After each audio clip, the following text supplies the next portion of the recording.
What? What was that? That was a You Nerf trying to dart. hit me with a Nerf dart through Yeah, the I am. camera to start this episode? Yes, sir. Oh man, Spinny's on one Already again. know. What a surprise! Would it be this podcast if I wasn't? No, that's a good point. That is a fair point. We're gonna start this episode though. Episode 40. We're inching closer to episode 50. We still figuring out what we're gonna do for that, but be ready for episode 50. It's gonna be a special one. Damar Hamlin, though. We're gonna start with some headlines. We're gonna start with Damar Hamlin. Just as we all y'all already know what happened during that game. It was a crazy situation, absolutely crazy.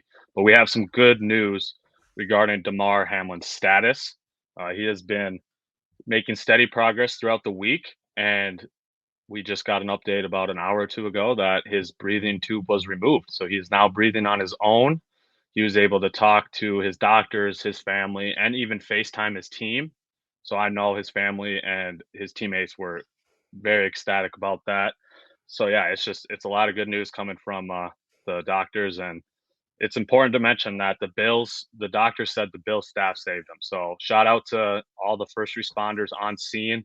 If it wasn't for their amazing work, Damar might not be with us anymore. So shout out to those Bills staff that were the first to respond. Yeah, I was trying to think of the guy's name. I can't. I'll pull it up here. The actual assistant that did the CPR, but I can't. I am fretting it right now, but either way, I'll look it up here when Jack's talking next. But it's a good result to a terrible situation. Glad they made the decision they made not to play the game, and yeah, glad it at least kind of worked out. Right.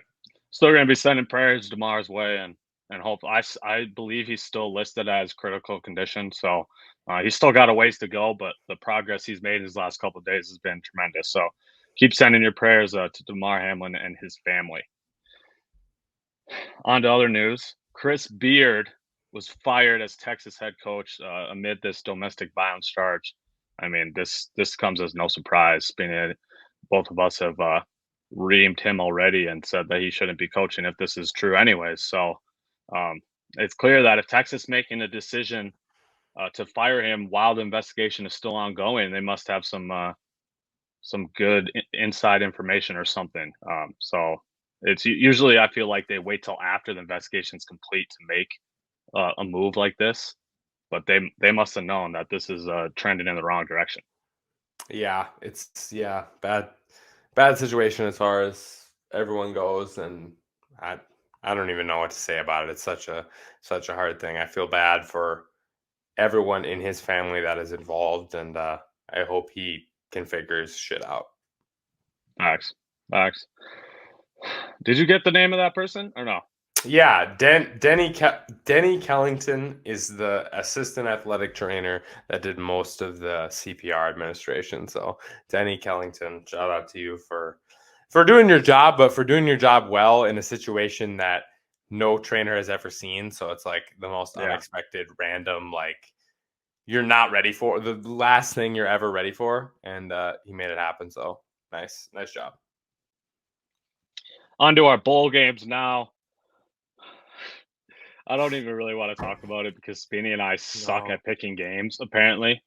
Yeah. But Gophers beat Syracuse. We both got that right. Washington beat Texas. I picked Washington. You picked Texas, I believe. Notre Dame beat South Carolina. I got that one wrong. You got that one right. Tennessee over Clemson. I think we both picked Clemson. Yeah. Yeah. And that was not even close. I was totally off about Clemson there. 31-14. Bama steamrolled K-State. That was as expected. Both of us anticipated a 10-plus point win, and that was 45-20 there. On to the semifinals. We had an upset. These were lit games, by the way. Amazing games. These were amazing games. Oh my gosh, both of them. They were such good games. TCU 51-45 was the final score over Michigan, and Georgia squeaked away with a 1-point win, 42-41 over Ohio State. Yeah, that TCU game, man, that was incredible. They could not stop TCU's offense whatsoever. The only time TCU's offense was stopped is when they turned the ball over 3 times. That was it. It's crazy. That Max Duggan is a stud, an absolute boss. Like, this man is a killer. Good. I said this. One of my good friends from college is a Michigan fan, and we were kind of talking about the game. And I obviously thought Michigan had it locked up, but I was like, the one X factor could be TCU's quarterback because he can just go off and he just changed the game. And overall, TCU played good. It obviously wasn't all him. He only had 225 yards. The rush game stepped The up. rush game is what stepped up. Mercado had 150, something like that. Yeah, 150. Duggan also had 15 carries for 57 yards, so 300 yards total. But yeah, the running game also 263 yards on the ground, which is impressive. Yeah, I mean, I think Michigan only was giving up 80 or so yards a game coming in. So all of a sudden you give up over 200 yards. Yeah, you're probably not going to win the game then. And they got outrushed, which hasn't happened to Michigan this season. Right. Very often. Yeah, their run game couldn't get going. Yeah, that's a good point. And Spinny, we got to eat our words, man. Neither of us gave TCU a shot. Most people didn't give TCU a shot. We were both on this episode, or on our podcast, I should say, last episode, saying Georgia and Michigan are clearly the better two teams, and we almost got proved wrong twice. Yeah, I mean, that last onto this Georgia-Ohio State game, that last field goal, I mean, they actually had a chance to win. Ohio State could have won. They had a field goal at the buzzer, and I was brutally shanked. It was a 50-yarder. So college kickers usually don't make those anyways, but he was not even remotely close. This is one where I feel like maybe I'm wrong saying this, but I feel like Ohio State gave them this. I thought Ohio State should have won this game, and Georgia came back towards the end. Yeah, 15-point fourth quarter comeback for Georgia. Big thing for me was how talented Ohio State looked. Like, I was a little worried that they weren't going to stand with Georgia and be on their level even. I worried we were getting a blowout here, and Ohio State proved at least us wrong, and made an absolutely wonderful game. I watched this game at a food and drink facility in Wisconsin, and I sat right across. At a food and drink facility, he calls it. Okay. Yeah, a food and drink facility. And sat right across from Paul Allen, and it was pretty hilarious. He was sitting with a couple of other K-fan guys, and they were all just freaking out watching this game. It was so funny. All us the same. We were watching and freaking out too. But then I was watching them just as much as I was freaking out myself. It was hilarious. And the game technically went into 2023 as well. Yeah. It lasted shortly past midnight, so that was crazy to see. Last two games here, Spinny and I we both got both of these ones wrong as well. And that is Tulane over USC 46-45, and Penn State over Utah. How did Penn Cam Rising's just gonna go out and we're just gonna eat our words? It's that one, I forgive us for that because, like you said, Cam Rising got hurt. It's hard to win a bowl game versus another very good team without your starting stud quarterback. So that does make sense there. I was very disappointed. Shout out Tulane for pulling off the upset. Nothing against them. I was very disappointed that USC didn't win that game. They should have easily won that game. And why the hell? I think it was 3 minutes left, maybe even a little less time than that. Why are you running a shotgun run from the 1 yard line? For those that didn't watch the game, they ran the ball towards the end to waste clock, as they should, but it was on the 1 yard line, and they were in shotgun formation. So the running back's already starting and quarterback starting so far away from the line of scrimmage, and they got a safety. And that's how they lost by 1 point. They should have won by 1 point. But that was just ridiculous ending to me. And just the 45-30 lead with 4 minutes to go. What was it? 4:30 to go. Yeah. Or a 15-point lead with 4:30 to go. You got to make that happen. You got to win. So, yeah, that was tough. Yeah, that's not a good way to end the season for USC, but obviously they got Caleb Williams returning, so that's good for them. Now we're going to talk about even better next year for sure. Oh, they should definitely be way better next year. That's for sure. Hopefully a little more of a defense than they had this year. They definitely need to upgrade their defense if they want to make it into that college football playoff. I do believe, right, that does expansion doesn't start till 2024. So we have one more Correct. season. Yeah. One So more season of the CFB as we know it. that'll be crazy. All the way to 12 teams. I'm I know excited it's to going to watch be that. interesting, like how long. That's going to take at least what Right. You got down to extended. 6, then down to 8, 4, 2. Man, that's got to be at least 4 weekends, right? Right. So that'll be interesting how that That's all gonna works. that's gonna have to start in the beginning of December. Yeah. So yeah, that'll be interesting to see how they schedule that. Our last little headline here. We're just gonna talk about these recent outbursts in the NBA. There's been a ton these last 2 weeks.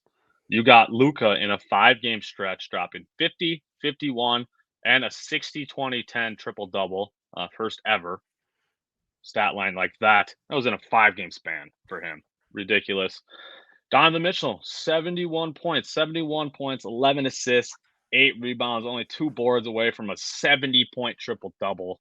And he accounted for 98 points, which is the second most ever to Wilt, who accounted for 104 in his 100-point game. So he was only 5 points off for the total accounted points record. Giannis, this man somehow continues to improve. I just don't get it when you're already that good and dominant. Back to back 40-20 games, and then a couple games later drop 55. A quiet 55 too, because this was right around the time of A quiet 55. I know that's crazy to say, but I didn't see it anywhere on social media. No one was talking about it. No one said a word about it because everyone's talking about Donovan Mitchell and Luca. It's like Giannis dropped 55. That should be probably talked about. Same thing. Klay Thompson dropped 54. I didn't see a single peep said about that. Klay I saw some Thompson. people about that. 10 threes. Come on. You heard peeps about that. I really didn't. That was the same night. It was after the Donovan Mitchell. It was the late game that night. So I didn't really see a ton about it until the next morning. And we also had LeBron here. 40s. These aren't as crazy, but it's just crazy considering how old he is. On his 38th birthday, he had 47, 10, and 9. And then 2 days later, the very next game, had 43 as well. So it's crazy to see a 38-year-old or Best 20th season. 38-year-old season ever. Yeah, For it's sure. And like 90. best year 21. 21? 20. Best year 20 ever for sure. Like of the By guys far. that played year 20, like they were 14 to 18 point a game scorers at that point. So. Well, we already saw it last year. Year 19, I think the most points per game in year 19 was like 14, I think, Kareem, and LeBron averaged 30 last year. Yeah. And this year he's averaging like 29. And I'm sure the best, like you said, is like 14 still. So he's just doing things that haven't been seen before. It's crazy that and what's crazy about this 43 points, the second game, he didn't make a single 3-pointer. So that means he's still out here just racking dudes. He went 0 for 5 from the 3-point line, still had a 40 burger. Like, that means he's out here still racking these guys that are 15 years younger than him that should be way more athletic than him, but they're just still not. So it's just crazy. This man is just yoked up. Yeah. He'll be doing this till he retires. I've said that how many times. 14 total games, though, Spinny, already this season of 50 or more points. By far the record at this point of the season. What do you think about these outbursts? Is there a reason that comes to your mind, or like why is this happening so much? It's just I think it's where the game is right now. The rule changes, the ability to play defense. We're seeing good scoring. I think it's like at 117 per game right now, which is obviously high. But it's funny. I heard this stat. If you go back to 1985, the average scoring per game was 115 per game. Right. And so we're just getting to the point now, like happened before, where in the 90s, we got all these expansion teams, right? We went from like 24 to 30 teams from the 80s to the 90s. And so there wasn't as much talent. It was more spread around these teams. And then now we've finally been working back since about 2000 when we've got new teams last. And now we're at like 20 years with the current number of teams that we have. And every team is getting too good. Like if you want to go back down in scoring again, it's going to be an expansion of the league to different cities and evening that out a little more. we're just in the ebb and flow of that right now, and we're on the side of needing more teams because we have too much talent. Which is crazy to say. I would like to see the NBA expand to 32, like the NFL. Vegas and Seattle need to happen. Memphis goes to the East. I was gonna say, is that something they would do? Because then you'd have to ship somebody to the East. Yeah. But Memphis is obviously a first choice. They're already on the East, anyways. Yeah, pretty much. Literally. So, yeah, I think that's a good point. That's a good point that you made. I also think the small ball lineups have something to do with it. You see smaller guys on the court, so that might help because the percentages of finishing around the rim are higher this year than they have been in past. And I think the small ball lineups maybe have something to do with that. Obviously, this is pretty much the easiest time in NBA history to get to the rim. That's for sure. Like, you can't really argue that. Like, given how the structure is with, like you said, the small ball lineups and the reffing difference, it's so easy to get to the rim or get fouled right now in the NBA as compared to other times. It's so weird though, because like in the 90s, you weren't allowed to be off your man like more than 5 feet or whatever the rule was, and if your guy was above the free throw line, you weren't even allowed to go below the free throw line. So there was so much more like it was more one-on-one and should have theoretically been easier to score in like the 90s. And now like there's more like zoned up D, a lot more help and things like that. But the efficiency is still rising. Yeah, there is more help, but there's also less bodies, less like difference. Right. It also takes less shooting skill to be in the NBA now, but it also takes less physical abilities to be in the NBA now, in my opinion, as far as like strength. How should I say that? It is easier to be successful as a smaller player currently in the NBA than it has been in the past. Yeah, usually, you go back to your past, your dominant players were your centers, your power forwards pretty much. And then MJ kind of changed that mold a little bit. That's why everybody says that he changed the game, and he did, because nowadays you see guys that are 6'3" to 6'8" being the most dominant players. Obviously, you still got your three bigs, right? You still got Jokic, Embiid, Giannis doing their thing, but they've also gained some guard ability, I want to say. Yes. Some more perimeter-oriented players. So that's a lot to do with it, for sure. It's just crazy to see all these outbursts. I like it as a fan. And like you said, Spinny, when we started this little talk here, better offense going to beat good defense no matter what. These guys are all extremely talented players. They're professional scorers. They know how to score. So, and when you got guys like KD that can go to their shot, and when they go to their shot, it's like 65%. It's like, KD's got that one section on one of the right and one of the left at the free throw line in the mid range, that like 18-ish feet in there, where it's like 65 to 68%. Yeah, he just goes. Doesn't matter how much you can. It doesn't matter. He's just gonna miss it or not, unless you're like Giannis or like one of like 4 guys in the NBA that can make any difference. Other than that, it's literally if he misses it or not. Yeah, and that's just how the NBA. There's so many guys with shots like that, though. There's so many guys with like moves like that, like Luka going to the rim. It's just like, it doesn't matter. You're fouling him, or he's making some weird touch shot from 5 feet away. Like, it's just what it is. Giannis just down low anywhere, jumping over you, being more physical. It's just like there's just so much of it. Klay Thompson's elite catch and shoot. If you're not in his grill on the catch, that's going in. And like, especially Klay's not even a guy that we thought might ever get back to the level he was before, and he can still drop 50 on a night because of that ridiculous shooting ability. Yeah, it's crazy, and I don't think this is going anywhere anytime soon. Bold prediction here, Spinny. I'm gonna put you on the spot here. Next player to drop 70. Who is it? Obviously, the only 3 that are in our lifetime are all guards. Donovan Mitchell, Devin Booker, Kobe Bryant. Also, a weird tidbit here. All 3 were selected with the 13th pick of the draft. I know, that is crazy, isn't it? Yeah. I think Luke is a safe bet. That was my choice too. I mean, we already seen him drop 60, 20, and 10 this year. So I wanted to say Jason Tatum on the low, but I could this see man Tatum. hasn't even scored 50 this year. He's just more of a Right. get you 30 to 35 every single night than Right. he is a crazy up and down score. But yeah, I'm gonna stick with Luke, I think. I like that. That's my choice too. Now we're gonna talk new segment here. Kind of a wrap up segment, as you will, for fantasy. We're gonna talk champs and chumps. So guys that helped you win leagues, guys that definitely helped you lose games. That's for damn sure. We'll start with some season long champs and chumps, and then we'll talk obviously fantasy playoff specific guys here. My first champ of the season, Josh Jacobs. This man finished the season 10th overall in points, finished RB3.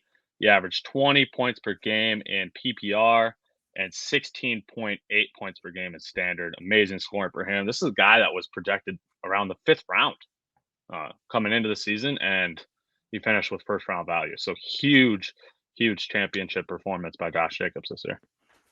Yeah, he is a huge upgrade for everybody who's drafted. My first champ is Saquon, running back 11 as far as where he was drafted, ADP of 17. He finished as the 5th best running back and the 21st best player. So absolute steal. A lot of late second round drafts for Saquon, and yeah, you got a top end RB1 with your second round pick there. So he obviously way out projected his expectations. But obviously, this was given injury, right? Like the only Right. reason Saquon fell that low is because of injury. So you just played it right on the year that he came back from injury and did his thing. Brian Dable also Brian, really yeah, has to be credit for this for the amount he got Saquon involved. And that's resulted in them winning games. So credit to him. that shouldn't really even come as a surprise either. We saw what Dable did in Buffalo and how he turned that offense around. So he is an amazing offensive coach, that's for sure. I don't have. Also, before we continue, I want to say if you're in a fantasy league that is playing in week 18 this week, what the hell are y'all doing? Yeah, y'all suck. What are you doing? And need Yes. to change your stuff around because what the Yeah. Finish week 17, please. We all yeah. know teams sit players this last week. Why are you trying to go through that? Come on. Yeah. Anyways, my first chump I want to talk about is DeAndre Swift. This was essentially a universal first round pick. I don't remember a draft that I saw him fall below the first round. And if he did, Yeah. He was usually 10 to 12, I feel like. right. But And so if he did, he was one of the first 2 or 3 picks of the second round. No doubt about that. This is a guy, sure, you want to say, "Oh, well, he missed time, Bus. How can you can count him as a chump?" He actually, through the 17 games, played 13 games, which is the same amount that he's played in his first 2 seasons. He scored 14 less points this year than he did his rookie year, and last year in 13 games, he scored 33 more points than he did this year. So this is a guy that was still performing way better than he did these last couple of years. He finished the fantasy season with only 500 yards rushing, 5 touchdowns to go along with 41 catches, his lowest of his career, 328 yards, lowest of his career, and 3 receiving touchdowns. So yeah, for a guy that was basically 900 yards and 8 touchdowns. 900 yards, 8 touchdowns, that's not, that's not that bad, right? But for a first round, late first, early second round pick, that's terrible. Not Yeah. production you want. He No. finished the season as the 77th overall player and 24th ranked running back. So he was an RB3. You're looking for that top 10 RB if you're drafted at the end of the first round, early second round. I'm gonna go back to champs here. I had 2 in this category. So my second one is Tony Pollard, 83.6 ADP, Stud. 33rd overall running back taken on average in 33rd? sleeper drafts this year. Damn. Yes, he was RB7 and 28th overall this year. So an RB1 that's a lot of people got in the 5th, 6th round. 33rd running back, crazy. Where do you think he's going next year? He's got to be a top 4 round pick, right? Yeah, for sure, for sure. I believe Zeke's still under contract, but you would imagine that split's gonna keep That split's trending gonna towards go. Pollard. Yeah, yeah. Right. So we've already seen that this year. Spinny, why don't you give us your first trump as well? My first chump is Cam Akers, and for those that listen that are in my my hometown league, which I got 3rd in, my worst finish in the last 4 years. It was a tough year Damn. for me.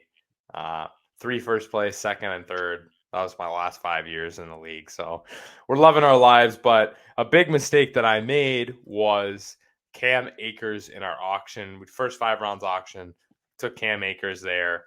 He had an ADP in half PPR leagues of 39.5. He was the 19th running back drafted.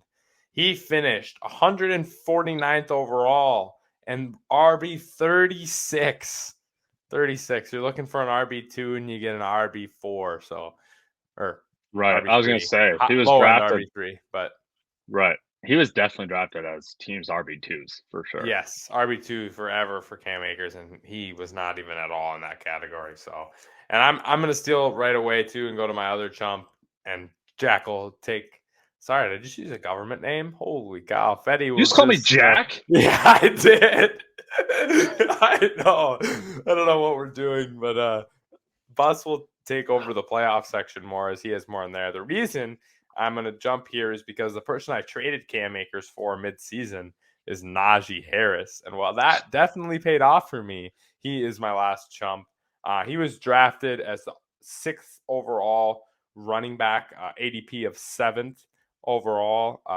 He finished as the 14th best running back and overall player 52. So a mid-level RB2, and he was drafted for sure as a RB1 on the team. He was consistently a mid to basically a mid first round pick. Pretty much every draft that I had at 6 to 8 range. So Yep. Najee definitely underperformed for where he was drafted. Yeah, that's facts. He has had some good games here towards the end. And without those games, this man would have for sure even been like an RB3. So that would have been a disastrous season for him with being drafted that high. That's a good one. My last season long chump, then we'll jump to playoffs. Cortland Sutton. What the hell? This is just on the Broncos train here. Like Spinny and I have roasted the Broncos how much on this podcast, as we should. And roasted ourselves for believing in the Broncos. Yes, exactly. So this just falls in that same line of talk. And that's because I was high on Cortland Sutton, just like the rest of the offense. I thought Sutton would be good. I thought he'd be the one. I know people were drafting him as WR2, and some people that aren't really high on wide receivers maybe even had Sutton as a WR1 on their team to begin the season, and that did not work out for you. He finished as the 113th overall player. This is a man that was in the 4th or 5th round, basically all drafts. 113th overall player. WR 45. Cortland Sutton finished with.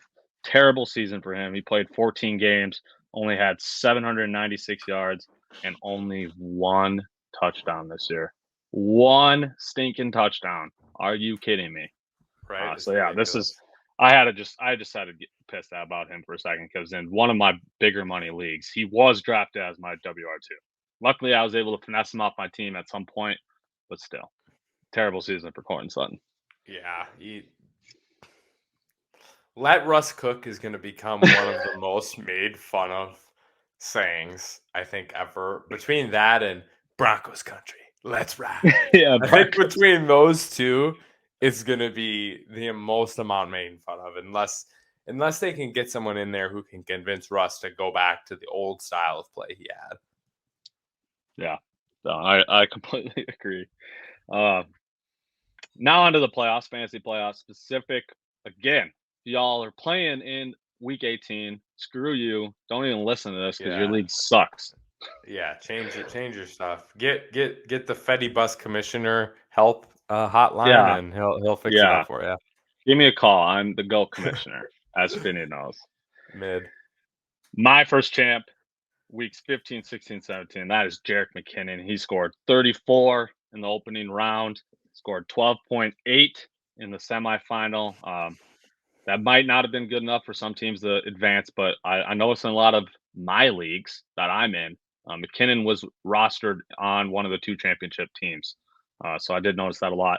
And then in the championship week, 22.6. This is a man that had 5 total touchdowns, 4 of them being receiving and 1 rushing in this 3-week span. So yeah, Jerick McKinnon really stepped up when you needed it. And this is probably a guy that y'all had on your team just because you picked him up in free agency. So that was a end of the season free agent grab for y'all that definitely paid off. Yeah, I mean, I picked him up in a league and ended up starting him over Najee or James Conner in those last weeks. So that's another guy I wanted to shout out as an honorable mention. James Conner went off in the playoffs, especially the last 2 weeks of the playoffs. So shout out to him. But my first champ is Christian McCaffrey, RB5, RB14, and RB2 in the 3 playoff weeks.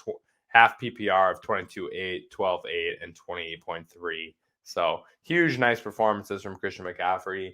Kind of went through a little bit of a low period there when he first got traded to San Francisco, but for the most part, McCaffrey went absolutely dummy again in fantasy. And part of me actually likes his reduced workload in San Francisco because he's getting more touchdown opportunities and way Puts less less on his injury body. risk. Yeah. Literally, I think he might have a shot to play more games. Especially, I don't know what the contract looks like, but if Elijah Mitchell's back next year, Should be. I think that He should be on his rookie deal still, I would imagine.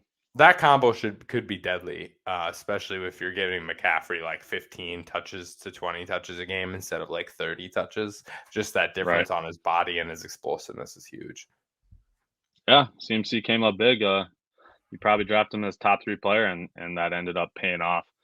Before I move on to my second champ, I do want to just point out this random tidbit here. I don't know if Spinny saw this online or not, but the most common players on playoff rosters.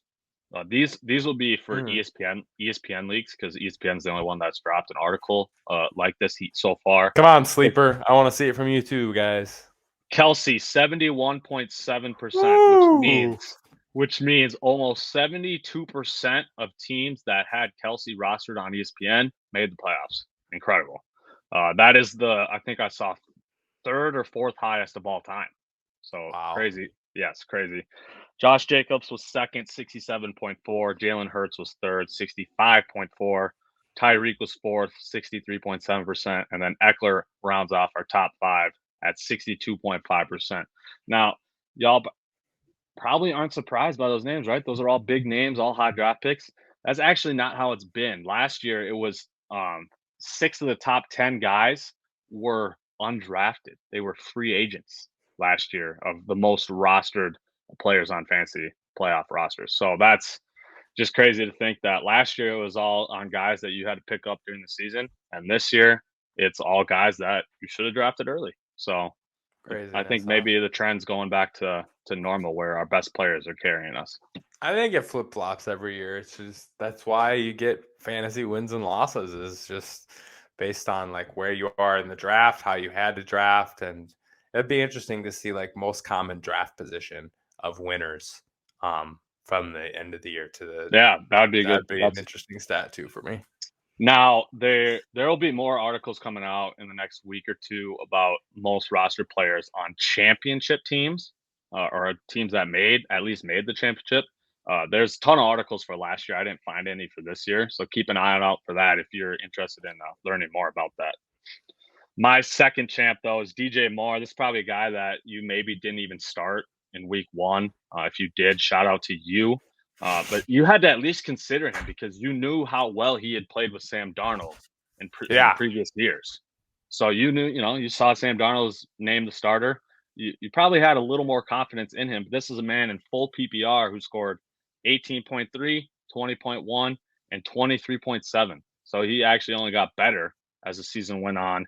Finished as WR16, WR11, and then in the championship week last week finished as WR5, DJ Moore. So incredible run by him to finish the season, 3 touchdowns and at least 5 catches and 70 yards in all 3 of those games. Yeah, that's really good. Do you want to move on and do your first chump as well? Sure. So my first chump of the fantasy playoffs was Miles Sanders. This is a dude that choked hardcore for me in one of my leagues. I did end up getting 3rd. So I would feel bad for you, but you drafted a Philly running back, so it's your own fault. Come on. I had to draft him, right? He was actually I didn't even draft him. I traded for him. That's right. And I mean, this is a dude. He wasn't even that high of a pick. Looking at this league, this is only a 10-team league that I'm looking at. He went in the 10th round in this league.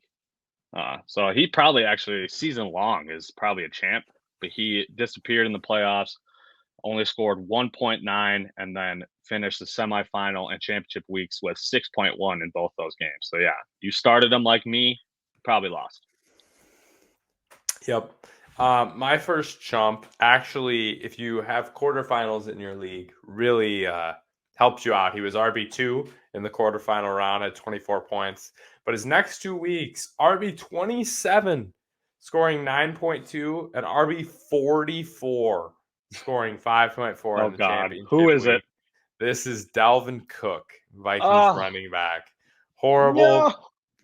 chump in the fantasy playoffs.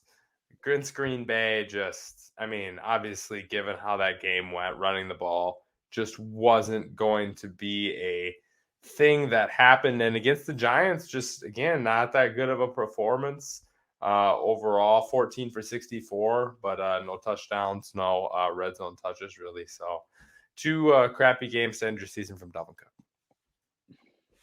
That's depressing to hear. As a Vikings fan, that's very depressing to hear. Hopefully, he can get back on track a little bit this week as we head into the actual NFL playoffs. My last guy I want to talk about is Stephon Diggs, an obvious guy that carried you throughout the season. If you had him on your roster, you're probably a top 3 seed heading into the playoffs, and then he mightily choked for you. He Yep. scored 10.7 in the first round, scored 4.6 in the semifinal, and in the final week, I should say. 2 catches, 26 yards. That was a stat line in the semifinal and the championship week. Two targets, 2 catches, 26 yards. Wasn't even getting the ball thrown to him. It was just brutal. Obviously, the game getting canceled championship week also didn't help you, but that's just where it was. That's a good point. Forgot about that. Yeah. He obviously. But most leagues, that's how it ended. So that was his performance. Whether or not it was a good reason to end the game, obviously, but whether or not it is what it is, that's just how his points ended.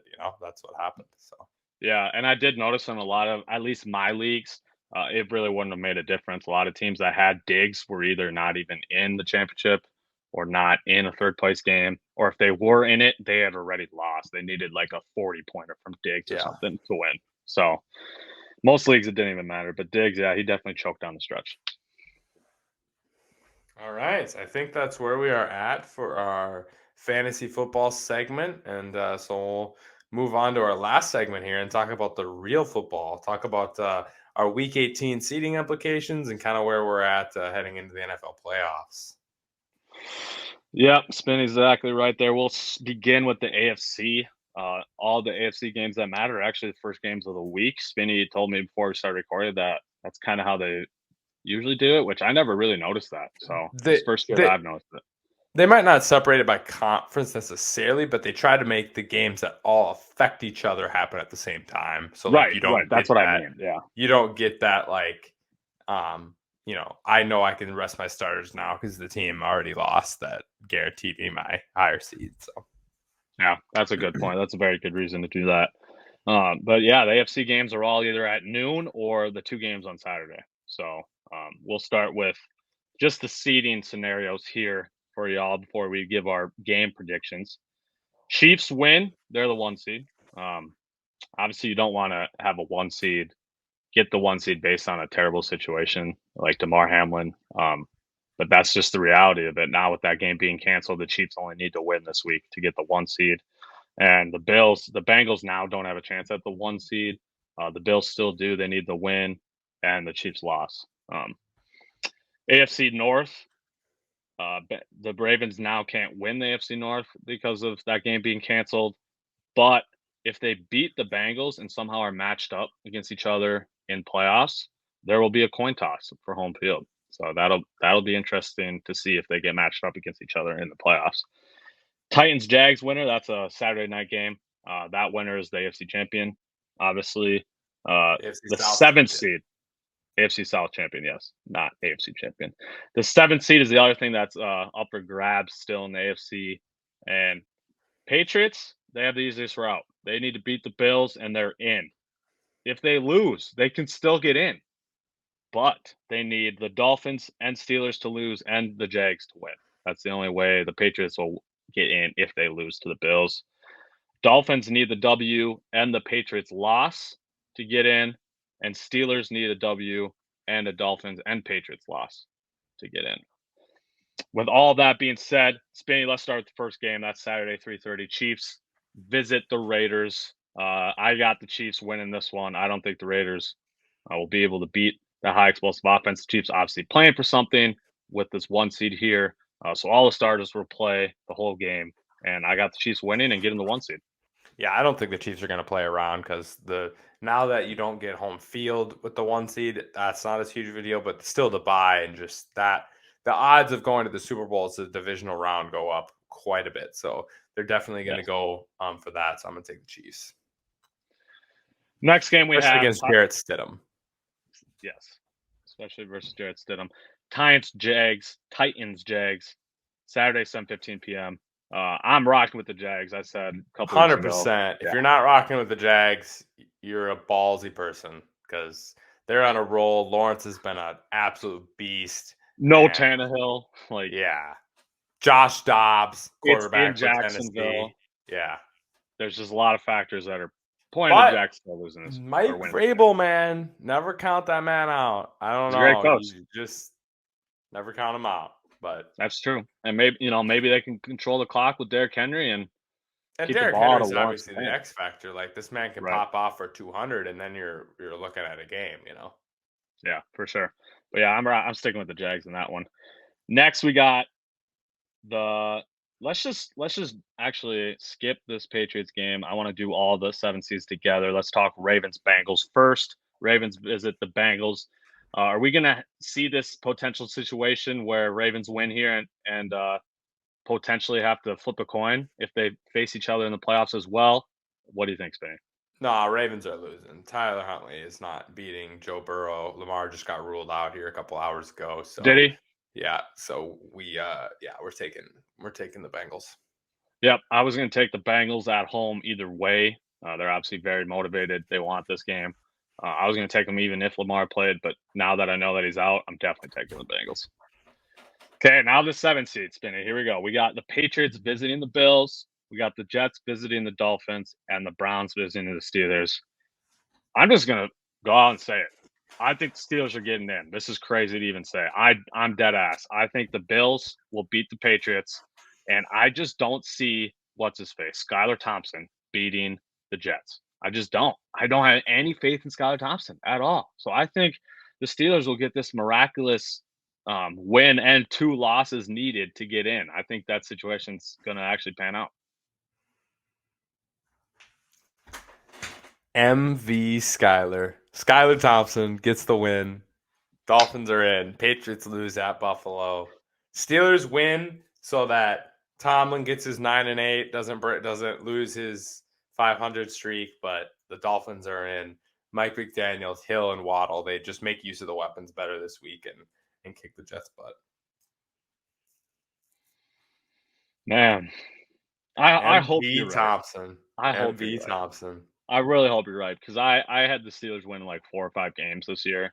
So I'm already taking a fat L with them. And if they make the playoffs, that's an even bigger L for me. So I'm just hoping they don't make it. But I don't know, man. I don't know if I trust the Patriots at the Bills for sure. Not really trusting the Pats. And like you said, hopefully Skylar Thompson can step up and get it done for the Dolphins. So if the Patriots get this game, Mac Jones as the quarterback has led them to the playoffs 2 straight seasons. Just saying. 2 straight seasons. Was a Pro Bowler last year as a rookie as well. Yep, Mac Jones. It's crazy. But that's not going to happen. So Dolphins are being. Are we on? I do see. NFC? Yeah, we are moving to the NFC, but I agree with you. I think it's going to be Dolphins or Steelers. I just really don't see the Patriots winning that game versus the Bills. Is everyone else locked? Seeding like our. If Baltimore wins, can they be the 5? Baltimore wins, they are the 5, I believe. Yeah. Because Kansas City, Buffalo, Cincinnati, and Jacksonville or Tennessee. But Chargers and Baltimore 10-6, Chargers 10-6. Baltimore has the tiebreaker there. Really? This Yeah, has 'cause Chargers with the tiebreaker, but oh, I think let's clarify before we move on, Hardies and Hardos. Bear with me for a second here while we load things so I can make sure. Oh, there we go. Playoff picture.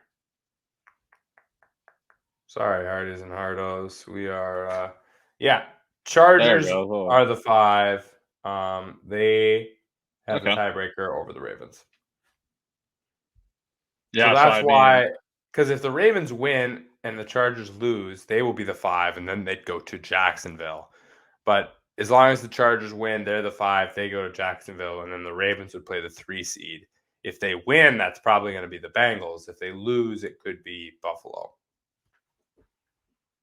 yeah, so we could definitely see that situation pan out where the Ravens need to flip a coin. They obviously would need to beat the Bengals this week. But yeah, it's actually a decent chance that they meet in the playoffs. Yep. Okay. NFC. Pretty similar situation here. We got teams battling for the 1 seed, teams battling for the 7 seed, and one division still up for grabs. That would be the NFC East. The 1 seed, though, Eagles win, they get it. That's simple. 49ers win. They need the Eagles loss to get it. And the Cowboys are still in reach here. They need to win and need the 49ers and the Eagles to lose. So that's how the boys would somehow get the 1 seed. If NFC if East. if Cowboys win and Eagles lose and Niners win, did the Cowboys win the division? That's exactly what I was going to say. Yep. Okay, So sorry. NFC East, the Cowboys just need to win and the Eagles out, and they win the division. Eagles just need to win and they get it. So, yeah, like you said, if that situation pans out, we'll have the 49ers as the 1 seed and the Cowboys as the NFC East champions, but the 2 seed.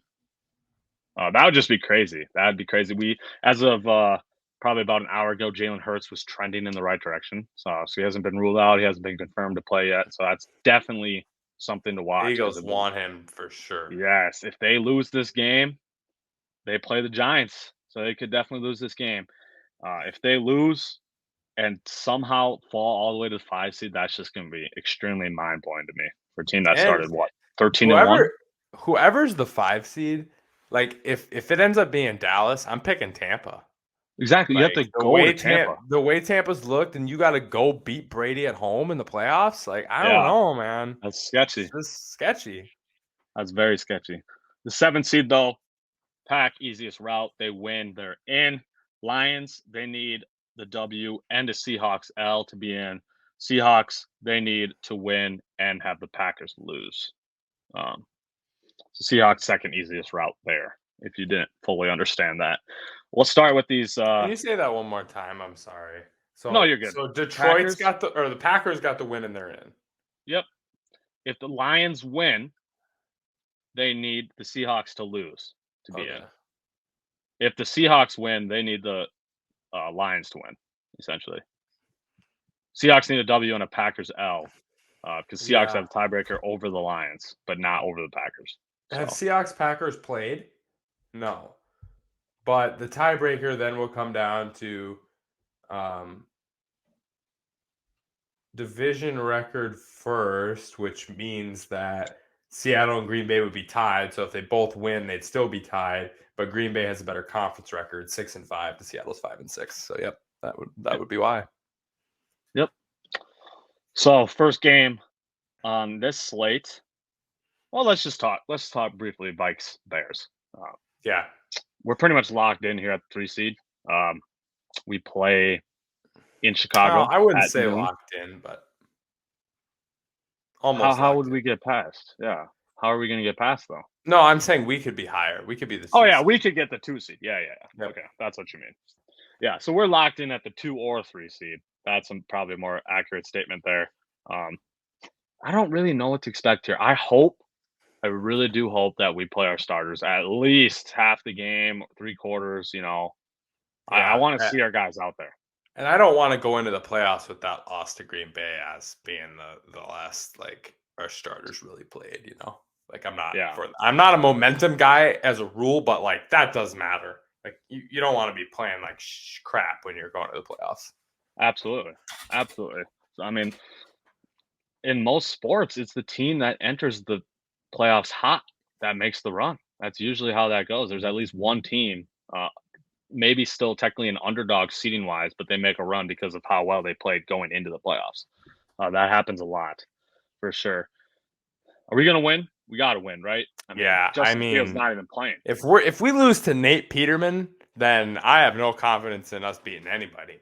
Most likely situation is us as a 3, in which case we would play the Giants, who are locked in there at the 6. But I'd be confident in playing the Giants at home again. But going to the 2, like if we get Green Bay, I'm obviously not confident in that, even at home. And Detroit or Seattle, I think of all of those 4 teams, I want the Giants. I want Daniel Jones on the road to have to beat me. Yep, I'm in the same boat as you. First playoff game ever for Daniel Jones. Yeah. So yeah, I definitely would rather face the Giants. That's for sure. Well, speaking of Giants, let's move to their game now. 3:30 game. Giants visit the Eagles. Obviously, the result or our prediction here kind of hinges on Jalen Hurts' health, right? So yeah, let's just say he plays. Spinny, what do you think happens if Jalen Hurts plays? If Jalen Hurts I'm flipping my thing depending on if Jalen Hurts plays, though. If So Jalen you're Hurts saying, plays, I think the Eagles win. If Jalen Hurts is out, I'm taking the Giants. Okay. Is assuming the Giants play their starters. Right. I was just going to say So that's that. the other thing. Giants are locked in at the 6. So are they going to play their starters the whole game? Are they going to, even if they do, are they going to do that Saquon workload thing that they need to do to win? I don't know how that's going to go. So I'm going to take the Eagles. I think if I don't know Jalen Hurts, which we don't right now, I'm still taking the Eagles slightly because of the turnabout factor of the Giants not playing their starters the whole game. So I think I'm going to take the Eagles. Yep, I'm going to take the Eagles as well for that exact reason. It's going to be interesting to see what the Giants do. That's for sure. 3 more 3:30 games here. Cards visit the 49ers. I told you the situation. We both had the Eagles winning. So that, I mean, I'm assuming you have the 49ers beating the Cardinals here, right? Yeah, I would hope so. These games are at the same time, right? Eagles and Yep. Niners games. So again, just with that 1 seed shot, you're just always going to play your starters when you have the shot at the bye, especially when your quarterback's Brock Purdy, right? Right, absolutely. So yeah, we both got the 49ers on clutching the 2 seed with the win against the Cardinals there. Rams visit the Seahawks. Here we go with this 7 seed situation here. Cowboys visit the Commanders. Lions visit Packers at 7 p.m. Those are our last 3 games here. Let's just do Cowboys Commanders quick, so we can do the other 2 together. Cowboys are winning. Sam Cowboys Howell's will not winning that game. Sorry, no chance. Even the home field advantage there, I just don't picture that being a win for the Commanders. But hopefully, I am going to be rooting for the Commanders, so I will admit that. I'd like to see the Cowboys get upset here, even though it obviously does nothing to them. They lose, they're still the 5 seed. So, okay, Rams, Seahawks, Lions, Packers. Who do you got, Spinny, getting this last 7 seed? I think the Seahawks are going to win their game. I think they're going to beat the Rams. I really do. They should, right? They should. Baker's been playing well though, and the Rams have looked good-ish the last couple of weeks. So you never know, especially with Geno. But I'm gonna give him the benefit of the doubt and say Seattle's gonna win that game. Okay, Sunday Night Football then. Last game of the regular season. So you're rocking. I already know that reaction. You're picking the Packers. Well, yeah. I mean, I'm not picking against Rodgers at home against the Lions, the losers of the second biggest losing franchise in the league. The Lions are pathetic. Come on. It's a bad take, Spinny. The Lions are so bad that I kind of root for them, even though they're in my team's division. Like, I kind of like them. Like, I've always kind of liked them. Yeah, that's how a team's bad when you can like them when they're in your team's division. I can't pick Jared Goff over Aaron Rodgers. I can't pick Dan Campbell over Matt LaFleur, and I can't pick the history of the Lions over the Packers. No way. This is when the history gets changed. Okay? No. Yes, Sunday Night Football. I can't wait to play this back and be like, you really picked Jared Goff and Dan Campbell over Matt LaFleur and Aaron Rodgers. You did. You're sure. I'm giving you a take back right now. Like, you can have it back. Yeah. I'm just not picking the Packers. I just refuse to pick them. I don't even care if I'm wrong. I can be wrong. I will accept it. I will eat my words. I'll let you roast me. That's fine. But I'm taking the Lions. And also, you didn't let me finish here. Lions are winning, right? That's what I'm saying. But I also have the Seahawks winning, which means the Seahawks are in. Yep. Because I just don't see, like you said, I don't see the Seahawks losing at home to the Rams. I just really don't. So yeah, those are the two situations I envision: is Packers winning, getting in, or the Seahawks getting in. I really don't think the Lions are going to make it. I really don't. Wait, you mean you don't think Because the Packers Lions need to win and have the Seahawks lose. That's why I'm saying I don't think they even Okay. have a chance to make it, because I don't But think you're the Seahawks picking will. the Lions, though. I'm picking the Lions. I don't care. I So don't want the Packers in the playoffs. Screw the Packers. Screw Aaron Rodgers. Screw home field advantage. I don't care. I don't care. I'm taking the Lions. They're going to pull out a miracle. Aaron Rodgers is going to have 3 turnovers in this game. 3. You heard it from here first, from you me know what's first. funny though? The big talk this week, and it makes sense. The Lions' strategy might be make Aaron Rodgers beat us. As crazy as that is, it might be stop the run and make Rodgers beat you done throwing. Which going Their into this secondary year has been sounds like good. the craziest thing you've ever heard in your Right. life. Really, But really that might has. be where they're at. I that's crazy. I just when Rodgers gets hate like this, it doesn't usually end well in the playoffs. No, it doesn't. Or It doesn't. a playoff like atmosphere like this is going to be. I don't know. Right. I'm likely going to be wrong. I agree with all your points. I'm just saying I'm picking the Lions because I just refuse to pick Packers. I just All am right. shook and angry at the fact that they are even in this position. They were 4-8, and now they're 1 win. They're winning in. Are you kidding me? 2 weeks ago they had like a Packers.